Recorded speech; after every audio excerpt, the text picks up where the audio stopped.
I want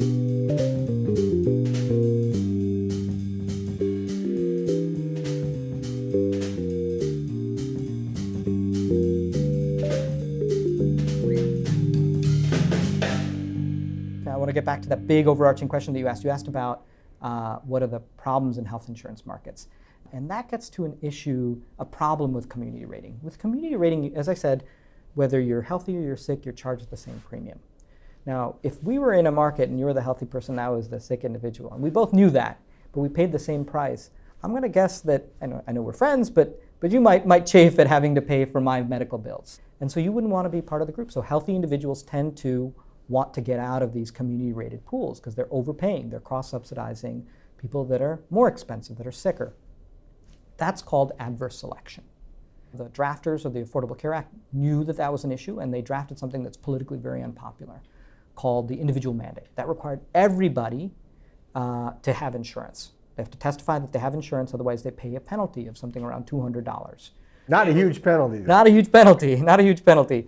And so as a result, one of the problems is because the penalty is not big enough, actually, healthy people decide I'd rather pay the penalty than pay a full health insurance policy, $4,000, $6,000, $8,000. And so you're still finding adverse selection is happening.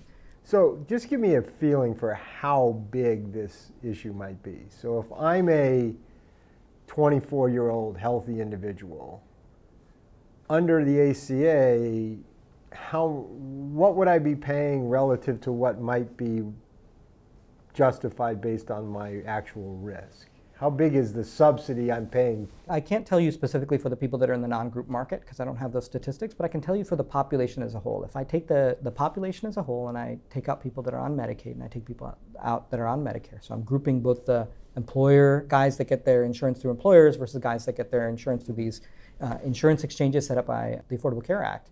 I think what you're looking at is for lots of individuals that are young this age, I would suggest that your annual premium might be something like $400, $600, $800. Whereas if you're buying, and perhaps even lower. Well, let's make it $500. $500. It's a $500 annual premium for a healthy young individual. And given I'm in community rating, where I'm rated not just with community rating, let's be clear, is putting me in the pool with less healthy individuals my own age, but also with older individuals who may or may not be healthy, but on average less healthy. 50-year-olds on average are much less healthy than 24-year-olds. Exactly. So you may end up, without the premium subsidy, you might end up spending $8,000 without batting an eyelash. So economists, I would look at it and say we're funding the ACA by taxing those young, healthy people to pay the bills. Exactly. The cost of running the ACA. Yeah, and actually, I think this is interesting. I know we've been talking about efficiency, but we haven't really been talking about distribution. But if you're somebody that cares about distribution, I'm not sure you'd be very happy with this. Usually, the younger individual is not as wealthy as the sicker individual, who tends to be older, has a larger amount of wealth. And so what we're effectively doing is taxing not just a younger person, but a poorer person to finance the healthcare expenditures, somebody who is sicker but is also wealthier. And so it's not as progressive as one might want to be. And so I think that raises separate distribution issues as well. And I think those are issues that can be sorted out. Let me be clear. So you would say the fact that I do this, that I put this person into this community rating pool, and I'm therefore charging him a lot more for insurance. Maybe I'm going to subsidize some of it on the back end, but effectively I'm still probably charging him more for insurance than would be justified based on his costs.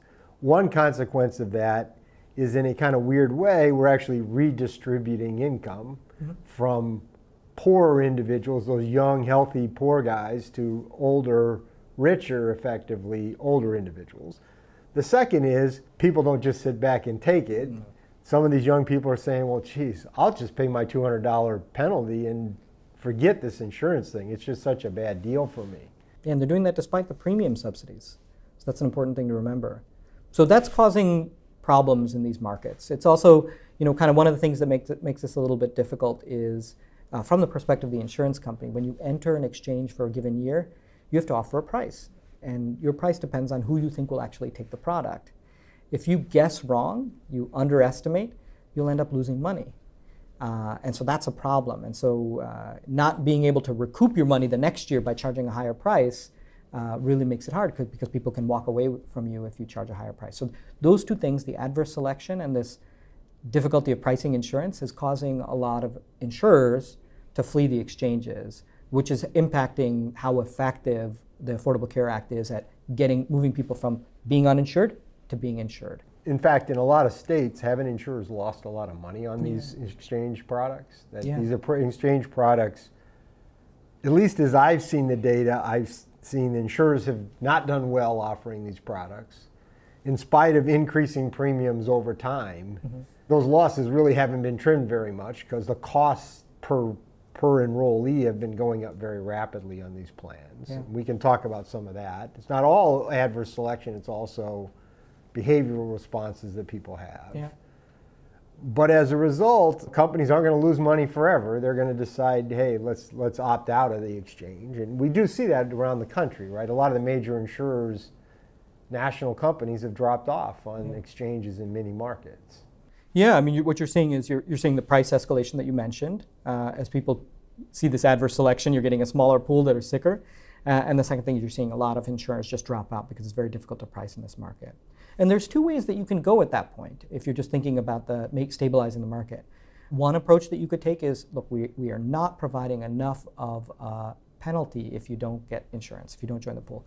200 is not enough. So I think one way that you could go is say, let's make the individual mandate stiffer or have a larger penalty associated with it. An alternative way is to relax that pricing, which is to move away from community rating, allow a little bit more experience rating, meaning you can charge the sicker person a little bit more. Now, to be fair to the Affordable Care Act, right now you can. You can charge, you can have a 3-to-1 ratio pricing on age. What does that mean? On age, though, not on conditions. Not on conditions. Zero pricing on conditions. If two 24-year-old men are going to pay the same. Exactly. You can't say you're sicker, you'll pay $8,000, and you're less sick, you'll pay $4,000. Exactly. You can't do that. No, you can't do that. But you can have some differential. The highest price you can offer on age can be 3 times as large as the lowest price. The AHCA shifts that to 5-to-1 or higher if insurance companies want to do that. That's one way that you can go. Do you see that as a good thing?